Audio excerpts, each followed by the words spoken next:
नाज़रीन आदाब। आज इतवार है 5 नवंबर 2023 19 रबीउस्सानी 1445 हिजरी। आज अखबारात में शाया शेख सुर्खियों के साथ मैं हूं आपका मेज़बान जाहिद मोहम्मद जमाल बांडे। आज का भारत एक ताकतवर मुल्क है। वज़ीर आज़म, ये खबर निदाए कश्मीर में है। प्रधानमंत्री गरीब कल्याण अन्न योजना को अगले 5 साल तक बढ़ाया जाएगा। वज़ीर आज़म, कश्मीर में बिजली बहरान से आवाम परेशान। गवा एक्सप्रेस में यह खबर आई है। कार्टून समेत जराइम और बदअमनियों के खिलाफ जंग में हुकूमत की मदद करें। चीफ सेक्रेटरी का बयान।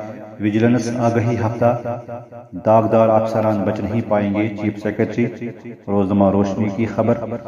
श्रीनगर में सिक्योरिटी सूरत हाल पर आला सतही मशावरत। डीजीपी स्वाइन कहा, बालाई इलाकों में मिलिटेंट मुखालिफ ऑपरेशन शुरू किए जाएंगे। कश्मीर उज़्मा की ये खबर है। Chamber of commerce executive body की पहली मीटिंग। डॉक्टर दरख्शां अंद्राबी ने की नए अहदेदारों को मुबारकबाद। कश्मीर उज़्मा की ये सुर्खी है।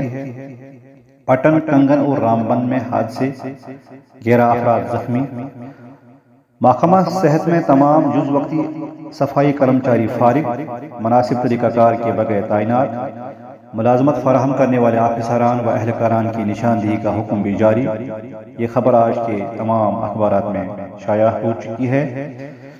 वादी कश्मीर में सर्दी की लहर जारी। मौसम अगले चंद दिन तक खुश्क रहने का इम्कान। रोजनामा तामीर इरशाद और दीगर अखबारात में ये खबर छुपी है। और आखिर पर यह खबर कि हमास के हमले के बाद इसराइल की फ़ज़ाई बमबारी जारी। फौरी जंग बंदी की जाए। Antonio Guterres. एम्बुलेंस पर हमला जेनेवा कन्वेंशन के खिलाफ वर्जी।